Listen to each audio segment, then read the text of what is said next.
अशोक जी, नरेश जी, महेश जी, दूसरे हमारे कटवाल जी, हमारी प्रदेश की टीम, जिले विधानसभा के सभी नेतागण और यहां उपस्थित मेरी माताओं बहनों, नौजवान साथियों, सम्मानित बुजुर्गों, मैं आपका भी यहां पहुंचने पर बहुत बहुत धन्यवाद करता हूं। और आज आपकी तमन्नाओं के साथ जिस तरह से सूर्य भी चमका है, 2 दिन तो नहीं चमका, 2 दिन तो बहुत घना कोहरा था, लेकिन आज सूर्य भी चमका है, तो इसका मतलब ये आपकी तमन्ना सच्ची थी कि आज हमें अपने कार्यक्रम को सफल बनाना है। इसलिए आपकी सच्ची तमन्ना के लिए मैं आपका पुनः धन्यवाद करता हूं। भाई रवि जी, भाई हेलो हेलो हेलो, भाई छोटे भाई कपिल बेदी जी, हेलो, बागड़ी जी, और अगर कोई साथी छूट गया हो तो भाई मुझ में ऐड कर लेना। हमारी 2 महिला नेता, हमारी दोनों बहनें पीछे बैठी हैं, उनका भी, सतपाल साहब का, सबका धन्यवाद। मंडावली की महान जनता का धन्यवाद। इस कार्यक्रम के ऑर्गेनाइजर भाई गुलशन जी, कुशल जी, नवीन जी, दीपक गहलोत जी, रजिक जी, संजय बोध जी, वैद्य जी, प्रदीप कोरी जी, अश्वनी कोरी जी, विजय भाई पुष्कर जी, राजकुमार जी, राजेश कश्यप जी, ओमपाल जी, राहुल जाटव जी, अरुण जी, रोहित गहलोत जी, निवेश बेनीवाल जी, महेश जाटव जी, रवि रजक जी, दिलीप जाटव जी, जितेंद्र जीतू जी, ब्रजेश कुमार जी, हर्ष गहलोत जी, सुमित गहलोत जी, आशु गहलोत जी, राकेश बुंदेलखंडी जी, और भाई अनिल साहब, अनिल जी उर्फ अन्नी जी, छोटे भाई अंजनी जी, मंगल पहलवान जी, सन्नी भाई, इनका भी मैं बहुत बहुत धन्यवाद करता हूं। मैं यहां जेल से छूटने के बाद जब आया तो इसी मंडावली के ग्राउंड में आया। यहां एक ग्राउंड है, और ये जो परिवार जिसकी जोड़ी की बात कर रहे थे, हमारे बहुजन सिंगर मेहरा जी, इसी परिवार ने यहां साय की तरह मुझे इस लड़ाई को लड़ने में छांव दी और मदद की। इस परिवार का मेरे ऊपर ऋण है, मैं उसको कभी जिंदगी भर नहीं भूल सकता हूं, क्योंकि छोटी छोटी लड़ाई लड़कर ही बड़ी लड़ाई लड़ी जा सकती है। आज ये लड़ाई काफी आगे बढ़ गई है। दिल्ली में विधानसभा का चुनाव है। दिल्ली चुनाव पे भी मुझे आपसे बात रखनी है। इसके बाद एक कार्यक्रम और है, उस कार्यक्रम में भी हमें पहुंचना है। उधर सामने बहुत सारे सज्जन पुरुष जो हैं, जो नौकरी से रिटायर हुए हैं, उनके आसपास के साथी भी मुझे अशोक जी और दिख रहे हैं। हम महापुरुषों को पूजते तो बहुत हैं, लेकिन उनके दिखाए रास्ते पे कम चलते हैं। अगर हम महापुरुषों को पूजने के साथ उनके दिखाए रास्ते पे चलना शुरू कर दें, तो शायद हमें किसी परेशानी के लिए किसी के आगे हाथ ना फैलाना पड़े, क्योंकि डॉक्टर बाबा साहब अम्बेडकर भारतीय संविधान में इस तरह की व्यवस्था कर गए हैं कि जो आदमी गरीबी, बेबसी, लाचारी और बहुत बुरी हालात में पैदा हुआ है, वो भी आगे बढ़ के प्रदेश और देश में अपना अपने क्षेत्र का नाम भी रोशन कर सकता है, क्षेत्र की, प्रदेश की, देश की सेवा भी कर सकता है और लोगों की जिंदगी भी बदल सकता है। इसके उदाहरण के लिए आपको कहीं और जाने की जरूरत नहीं है। इसका जीता जागता उदाहरण मैं चंद्रशेखर आजाद आपके सामने हूं। हमने दिल्ली में बहुत सारे आंदोलन किए, लड़ाइयां लड़ी। जितनी हमारी उम्र भी नहीं है उससे ज्यादा, कई गुना ज्यादा आंदोलन देश के स्तर पे हम लोगों ने किए।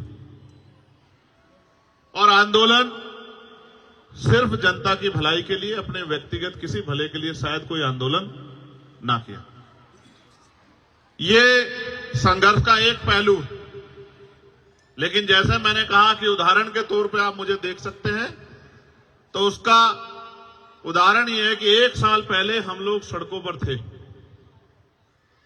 हर आंदोलन में शामिल होकर लोगों को न्याय दिलाने का काम करते थे। और जब हम आंदोलन करने जाते थे तो कभी पुलिस हमें घर पर अरेस्ट कर देती थी, कभी किसी जगह पर अरेस्ट कर देती, कभी बैरिकेडिंग लगा देती थी। और 1 साल पहले हमने अपनी कोर कमेटी के साथियों के साथ संकल्प किया। ये संकल्प तो मैंने 6 दिसंबर 2020 को भी किया था, लेकिन तब पार्लियामेंट का चुनाव जा चुका था कि इस बार इस संसद के दरवाजे खुलेंगे तो इसमें एक कदम आजाद समाज पार्टी और भीम आर्मी का भी रखा जाएगा। और जब इस बार 24 में दरवाजे खुले तो जो कमिटमेंट हम लोगों ने किया था अपने साथियों से, उस कमिटमेंट को आगे बढ़ाने का काम हमने किया। क्योंकि हम लोग उत्तर प्रदेश में 2 ही सीटों पर चुनाव लड़े थे। एक सीट पर हमने चुनाव में जीत हासिल की और दूसरी सीट पर हमें 80,000 से ज्यादा वोट मिले। मैं ये बात आपको इसलिए कह रहा हूं कि कल तक जिनकी सुनवाई नहीं होती थी, आज भारतीय संविधान में जो संवैधानिक शक्ति हमें दी है, उस शक्ति के आधार पे जो कल तक दूसरों के लिए न्याय मांगता था, आज उसकी कलम में इतनी काम कर सकता है, न्याय दे भी सकता है। ये छलांग बाबा साहब अम्बेडकर के संविधान ने शक्ति के रूप में हमें दी। कल तक हम लोगों से मांग करते थे कि इस क्षेत्र में काम करा दो। आज संवैधानिक शक्ति की वजह से एमपी बजट हमारे पास है कि हम अपने क्षेत्र में जिस गली सड़क को देखते हैं कि इस गली सड़क के बुरे हाल हैं, तो चंद मिनटों में अपने क्षेत्र के अधिकारियों को कह के अपने बजट से उस सड़क को बनाने का प्रस्ताव जो है पारित करते हैं।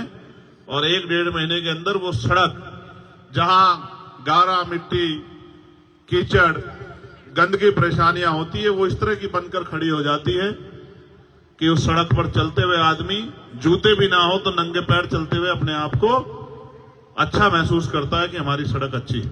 ये अवसर अगर पैदा हुए हैं तो ये संवैधानिक शक्ति इसके आधार पे पैदा हुए।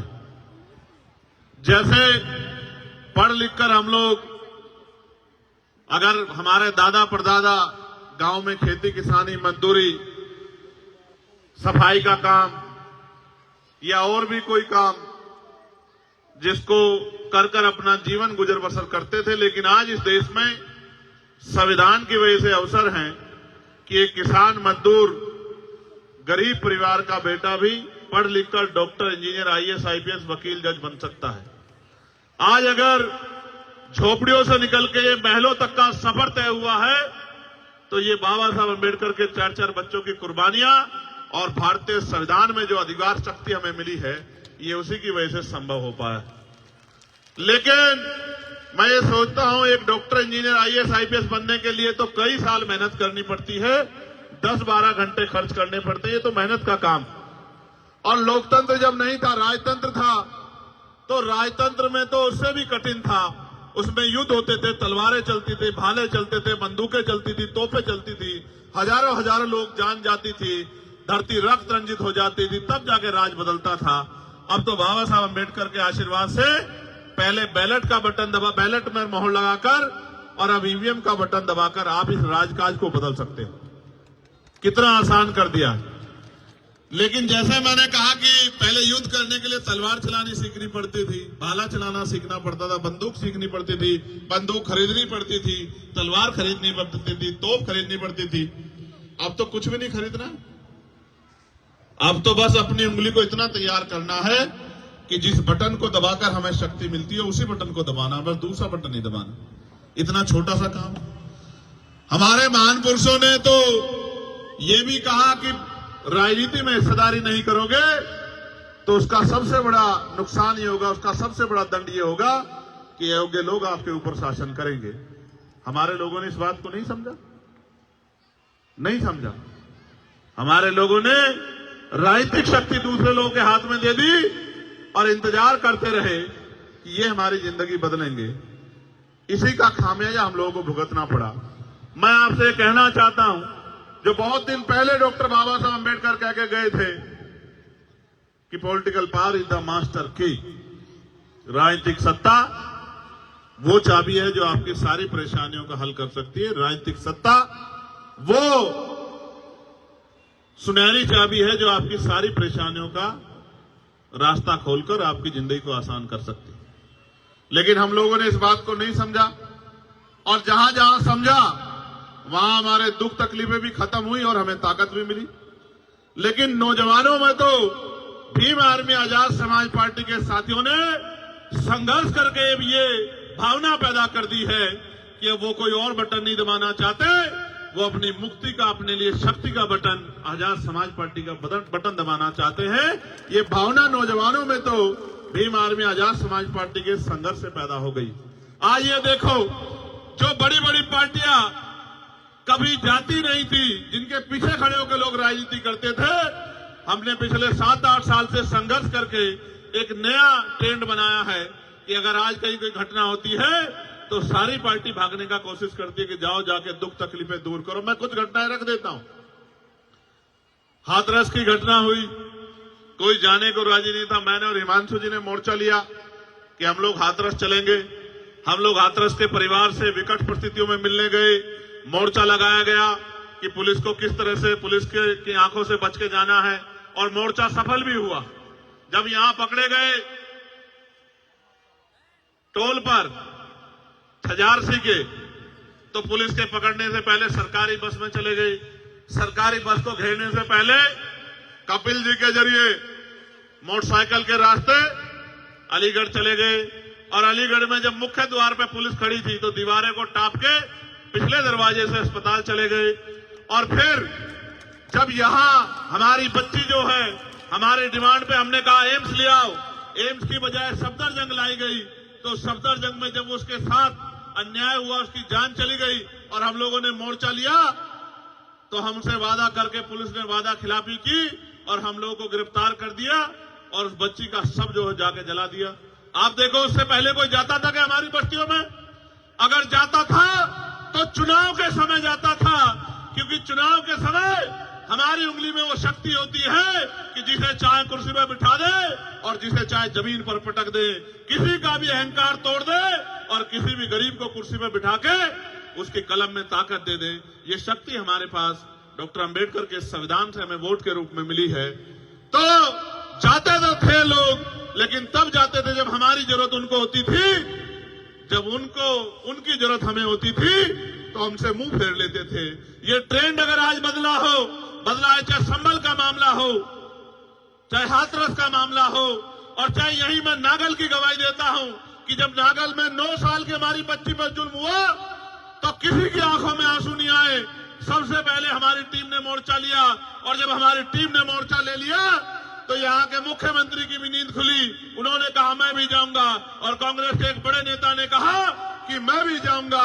मैंने कहा था वहां जाके कि अब चंद्रशेखर आजाद आ गया है, अब आप देखना कि हर नेता को लगेगा कि वहां जाना चाहिए। जो मीडिया भी उस घटना का नजरअंदाज कर रही थी, आपकी शक्ति के सामने मीडिया ने भी कहा कि अन्याय हुआ और उनको जेल जाना पड़ा। ये बात मैं आपसे इसलिए कह रहा हूं कि मैंने यहां सर्द रातें बिताई हैं, चाहे शाहीन बाग का आंदोलन हो या जामिया के बच्चों पर जब लाठियां पड़ी उनका आंदोलन हो, जिसके सामने हेडक्वार्टर का घेराव करके। और एक बात जो मुझे हमेशा याद रहती है कि जब हम रात को हेडक्वार्टर पे गए थे तो कुछ घंटों के बाद हमने जब वहां से चलने की कोशिश की तो एक भाई ने और एक बिटिया ने मेरा हाथ पकड़ लिया और मुझसे कहा कि भैया आप मत जाना, सब चले जाएं, आप मत जाना। तो सिकंदर साहब, मैंने कहा कि क्यों नहीं जाना? तो बोले आप चले जाओगे तो पुलिस हमें बहुत मारेगी, हम बेटियां हैं, आप हमारा अपमान होगा, आप मत जाओ। और मैंने हिमांशु जी से कहा कि भाई अब क्या करें? तो बोले करना क्या है कि अब यहां रहना है, इनकी रक्षा करनी है, यही तो काम हम लोग करते हैं।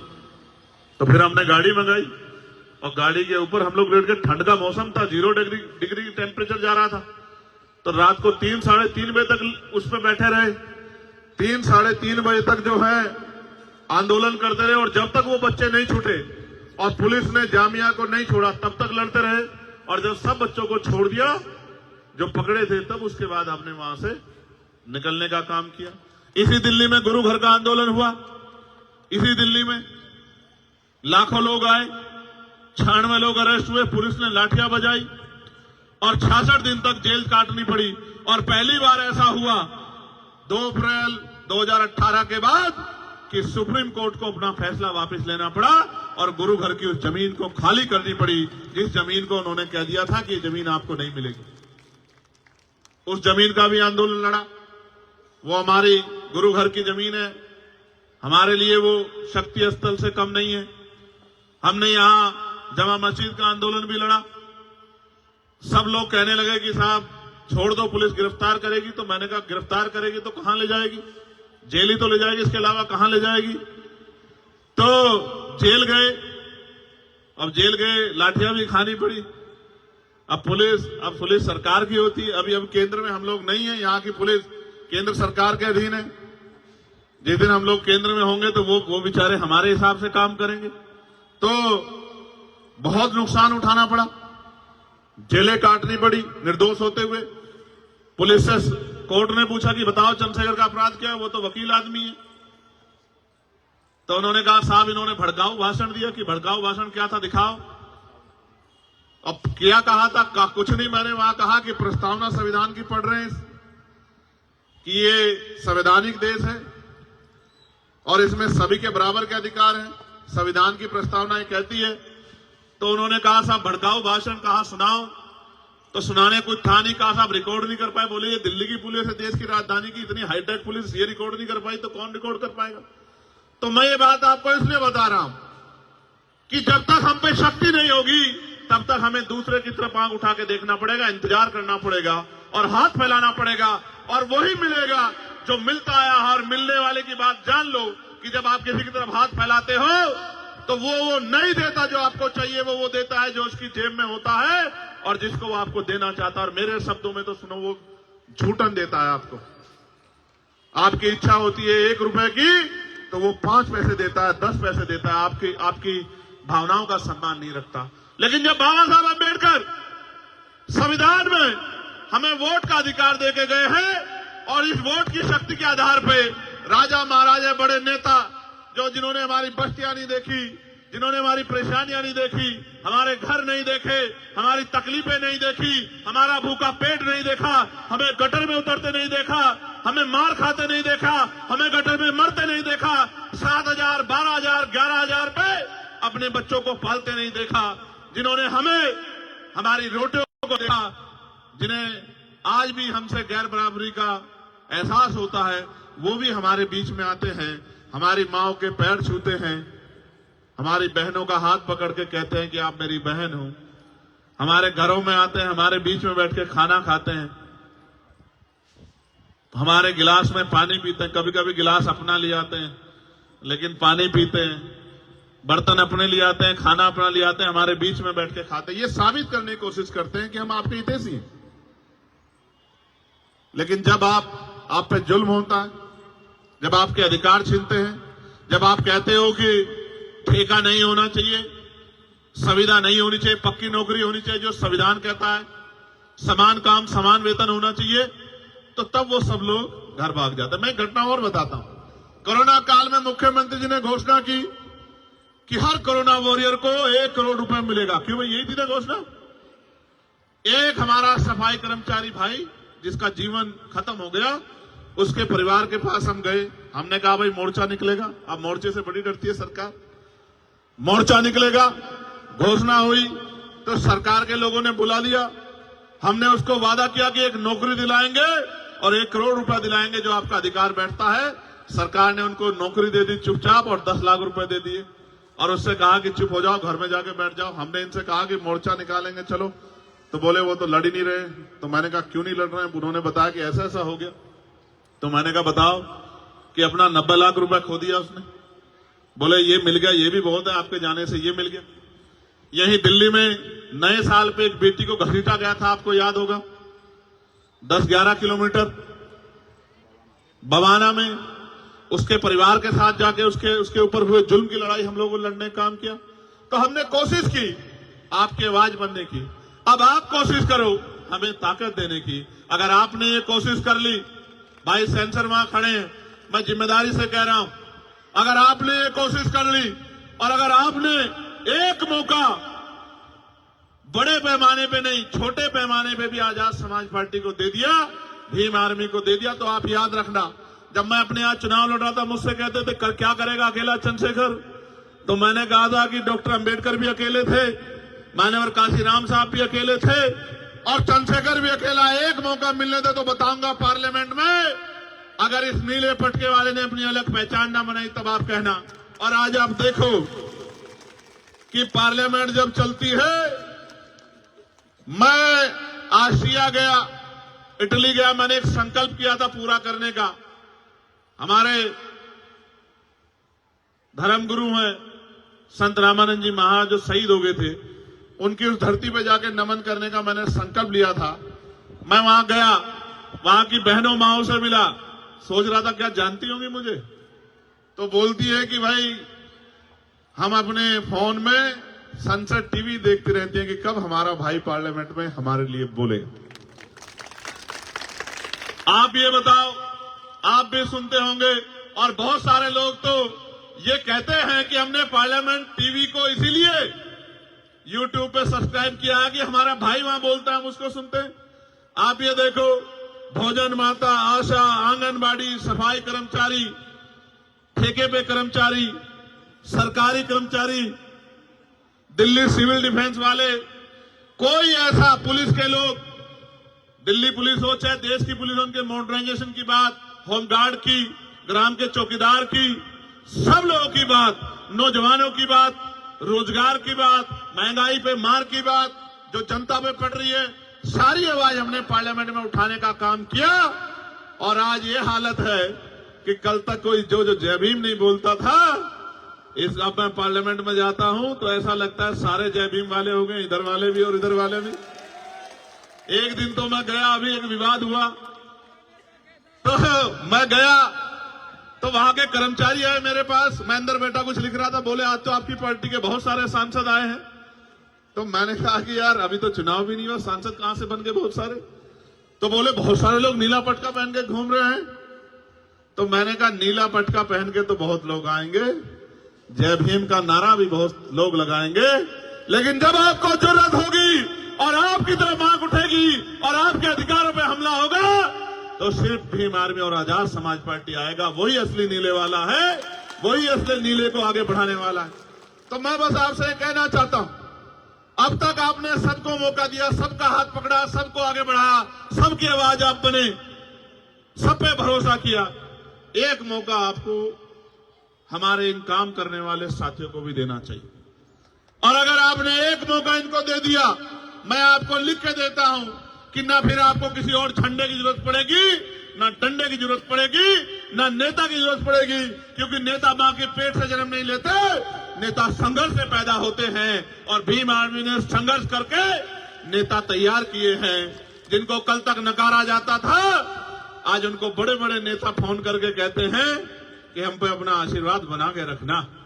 मैं बस आपसे कहना चाहता हूं, अच्छी बात यह है कि मेरे लोकसभा क्षेत्र के भी बहुत सारे लोग जो नगीना छोड़ के आ गए वो भी मुझे रास्ते में मिले, वो भी यहां रहते हैं। अब उन पे तो मुझे भरोसा है कि वो मेरा साथ छोड़ ही नहीं सकते।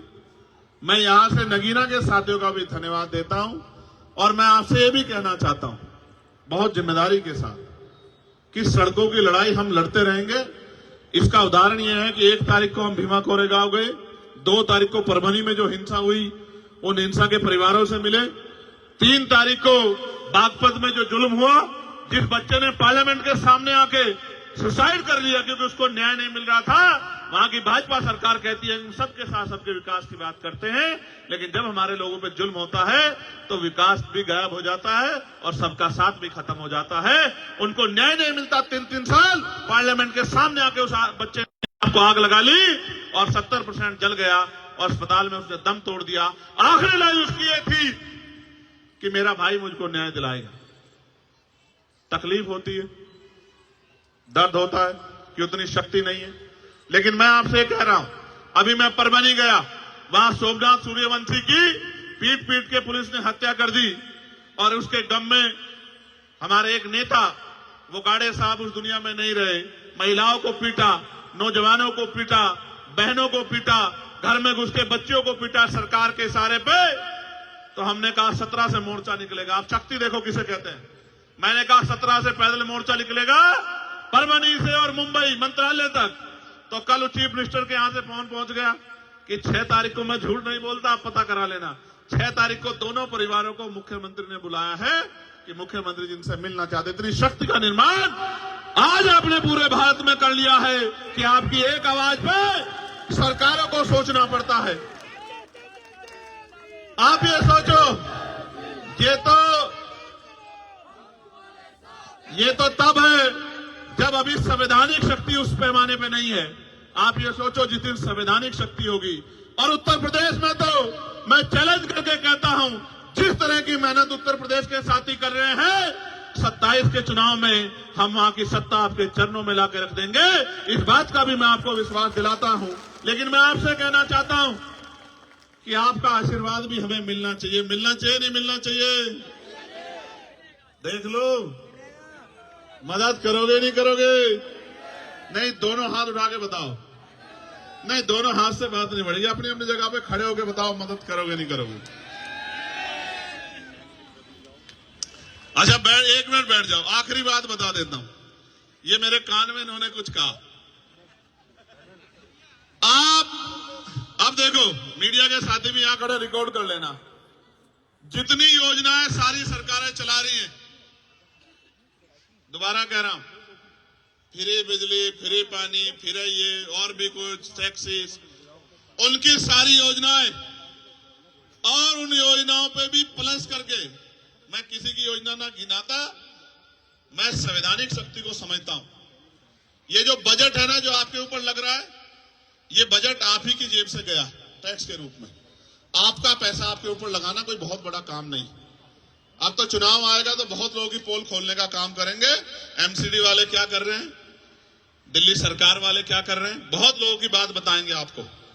लेकिन आप ये सोचो, जितना ये आपको आज कह रहे हैं कि हम देंगे और दे रहे हैं, मैं इससे 4 गुने की गारंटी देता हूं, क्योंकि हमें कोई पैसा घर नहीं लगाना, अपने घर में नहीं लगाना है। आपके लिए आपका पैसा आप ही के ऊपर लगाना है। तो जो ये दे रहे हैं, इसके 4 गुने की गारंटी मैं आपको देता हूं। मैंने मांग की प्राइम मिनिस्टर से कि उस शिक्षा में स्कॉलरशिप मिलनी चाहिए। दिल्ली के मुख्यमंत्री ने पढ़ लिया, उनकी रिसर्च टीम ने अगले दिन उन्होंने कहा, मैं बहुत बड़ी घोषणा बाबा साहब अम्बेडकर पे करना चाहता हूं, कल इस समय करूंगा। हमारे साथियों ने कहा कि मुख्यमंत्री जी को घोषणा, हमने कहा हमारा चार्ट उठा लो, 12 घोषणाओं में से एक घोषणा उसमें से ही होगी। तो कहा बाबा साहब अम्बेडकर शिक्षा को बड़ा महत्व देते थे, तो उस शिक्षा में हम लोग स्कॉलरशिप देने का काम करेंगे। मगर अब देखो कितने तेज है, गौर से सुनो, वो अपना एडमिशन करवा ले तो उनको बाकी सारी मदद हम लोग करेंगे। भाई ये बताओ, 12वीं तक की स्कॉलरशिप देके डॉक्टर बना दोगे क्या? इंजीनियर बना दोगे क्या? वकील बना दोगे क्या? जज बना दोगे क्या? क्या बना दोगे? बेवकूफ तो बना सकते, क्योंकि हाई स्कूल इंटर तो हमारा मरा गिरा आदमी भी रूखी सूखी खाके अपने बच्चों को करा ही देता। अगर करना है इस देश में, जो बाबा साहब अम्बेडकर कहते थे आपको बिजली फ्री दे देंगे, पानी फ्री दे देंगे, रोटी अनाज दे देंगे, लेकिन आपके बच्चों को एजुकेशन नहीं देंगे, क्योंकि एजुकेशन सवाल को जन्म देती है। और जिस दिन आपके बच्चों को शिक्षा का अधिकार मिल गया और मुफ्त शिक्षा मिल गई और गुणवत्तापूर्ण शिक्षा मिल गई, आप याद रखना, आपका रास्ता कोई नहीं रोक सकता। इसका उदाहरण डॉक्टर बाबा साहब अंबेडकर है कि ये ना चाहते हुए भी बाबा साहब अंबेडकर संविधान सभा में भी गए और कानून मंत्री भी बने। इसलिए मैं आपको कहना चाहता हूं, मैंने पार्लियामेंट में कहा था कि समान शिक्षा पॉलिसी लागू कर दो। मैं सत्ता पक्ष को भी कह रहा हूं, विपक्ष को भी, अगर आप इतने अच्छे हो तो करो समान पॉलिसी लागू। अगर बाबा साहब समान शिक्षा पॉलिसी लागू, अगर बाबा साहब अंबेडकर को नेता मानते हो, बाबा साहब अंबेडकर की बात को मानते हो, समान हेल्थ पॉलिसी लागू करो कि गरीबों का इलाज भी, क्या तो सारे प्राइवेट स्कूल अस्पताल गरीबों के लिए भी खुले मुफ्त में, या सबका इलाज सरकारी अस्पताल में हो और इलाज बेहतर से बेहतर होना चाहिए कि पैसे की कमी कारण किसी की जान ना जाए। होना यह चाहिए कि गरीब के बच्चे को एजुकेशन वो कभी तक ले, गुणवत्तापूर्ण एजुकेशन, और वो इतने कम दामों में मिलनी चाहिए किसी की जेब ना कटे। हमने तो देखा अपने आप से कि बड़े स्कूलों में, प्राइवेट में हमारे लोग हिम्मत करके भेजते हैं। मेरी माएं पेट पे कपड़ा बांध लेती हैं, एक टाइम का भोजन काट के अपने बच्चों को पढ़ाती, क्योंकि बाबा साहब कह के गए थे। लेकिन सच ये है कि ये सारे काम आपके आसान हो सकते हैं अगर आप अपनी राजनीतिक ताकत बना लो। मैं ये महसूस करता हूं, आप सब कुछ सीखे बाबा साहब से, बस ये अपनी उंगली का सही प्रयोग करना नहीं सीख पर, जो सबसे आसान काम है। इस उंगली का सही प्रयोग करना सीख लो, आपके बच्चों के और आपके तरक्की के रास्ते खुलने में बहुत देर नहीं लगेगी। आप यहां आए, आपने